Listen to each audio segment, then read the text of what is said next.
After 40, still employed. Be prepared because not every deal will close. This chapter resembles the process of auditioning for a leading role in a Hollywood blockbuster. In order to excel, a prospective real estate agent must first immerse themselves in research and training, honing their language and persuasive techniques. They must impress potential clients with their knowledge of the industry and the art of negotiation, earning the privilege of being entrusted with a client's needs. Once hired, the real estate agent's performance is under scrutiny as they work diligently to secure a successful sale that meets all parties' needs. Ultimately, their success is measured not only by the satisfaction of their clients, but also by the endorsements and recommendations that follow, similar to receiving a coveted Academy Award. We will begin this story with introductions of the buyer, Hunter Lewis. Hunter was a person who exuded a relaxed, laissez-faire attitude and was seeking to purchase a home. He sought the guidance of Olivia Presley, a seasoned real estate agent who had honed the art of relationship building with her clients. As with all her clients, Olivia began the consultation by getting to know Hunter on a personal level.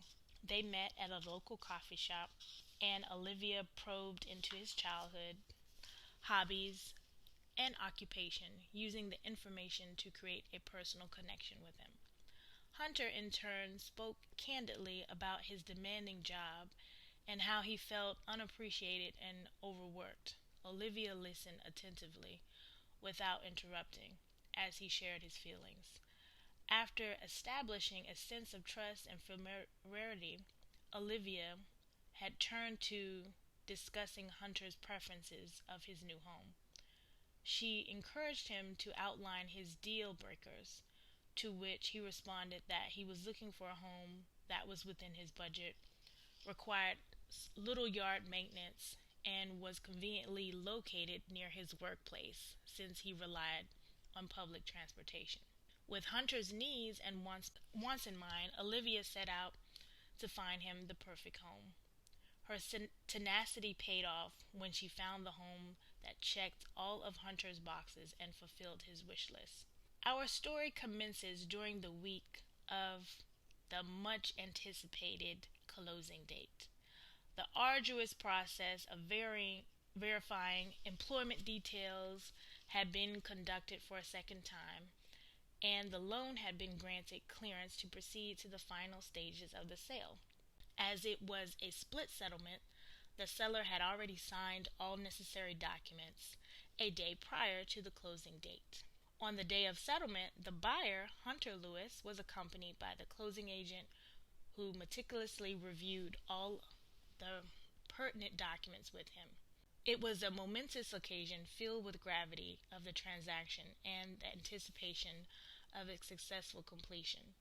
With precision and care, the closing agent ensured that Hunter understood every aspect of the documents, leaving no stone unturned. The documents that he signed were the closing statement, the deed of trust, and promissory note. A host of other documents were signed, and now they came to the loan application. As soon as the closing agent moved on to the loan applications, things took a sharp turn at the closing table with the closing agent, buyer, and buyer's agent.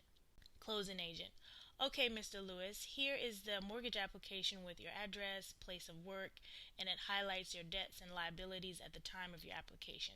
It's essentially a snapshot in time when you applied for the loan. Hunter: Oh, I don't work there anymore. Closing agent: I'm sorry, sir? What did you say? Hunter: I don't work at that place anymore as of last night. Olivia: Hunter, you're joking, right? No, I'm not joking. I quit. Olivia spit out her water after she realized her client was very serious and not joking. Then she said, I'm so sorry. Do you have some paper towels so I can clean this up? We have a ladies' room across the hall where you can find paper towels. We are going to have to stop closing at this time, and I will have to inform the lender of this change, and the closing will be canceled. While in the restroom, Olivia looked in the mirror and thought to herself, I'm getting too old for this. The reference from Lethal Weapon 1987 came to her mind. The fact that he left his job when we are closing today is unbelievable to me. What am I going to do now? She faced the daunting task of contacting the listing agent and divulging the unfortunate turn of events. The mere thought of the conversations sent shivers down her spine, leaving her to ponder its outcome with trepidation.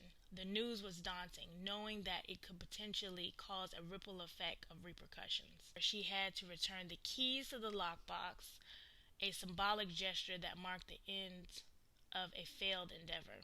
Her hopes for receiving a hard-earned commission check was squashed as the sale had fallen through.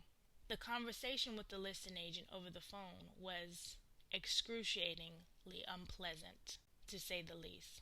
The sellers were understandably irate, and the tension in the air was palpable, leaving everyone involved in a state of disappointment and frustration. The ramifications of the failed sale were far-reaching and left a trail of negative emotions in its wake. However, Hunter appeared to be the only person unaffected by the distressing situation. He was at ease, having achieved his goal of freeing himself from a job that had caused him considerable distress. It was a hollow victory, as it came at the expense of others, leaving behind a bitter aftertaste of resentment and ill will.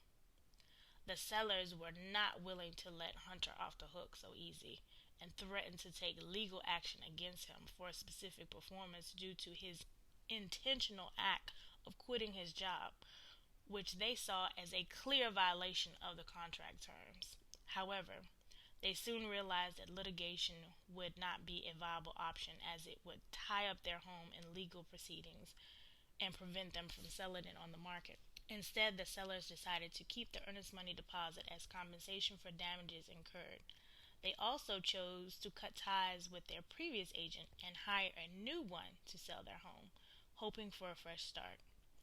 Their decision paid off, as the home sold quickly to a cash buyer, according to MLS records. Unfortunately, both agents involved in this transaction lost out, as the deal fell through due to Hunter's actions. It's a harsh reality of the real estate industry that not every transaction will be successful, and one must be prepared to face the consequences of a failed deal. Even though the sellers terminated their listing agreement and hired a new agent, it was not the listing agent's fault for the unfortunate turn of events. In conclusion, every deal, whether successful or not, serves as a learning experience in the game of real estate. It takes strength, perseverance, and resilience to survive in this industry, and one must always strive to be better. Success cannot be taken for granted, and one should never count the money that they have not received yet, as not every deal will close. What was the cost of this real estate transaction? Emotional, physical, or financial? Is the agent still due a commission even though the sale did not close? What would happen if Hunter had not mentioned quitting his job? Closing points. You are never in control of a person's actions, even after building good rapport. You should always have a backup offer if you are representing the seller. In most cases, agents are compensated after closing. That means the deal has been signed, sealed, and delivered. Make sure your client knows not to change employment type, i.e. teacher to entrepreneur, vice versa, or quit their job before closing. Don't let many of these things that are required during the transaction to be inferred: quitting his job, the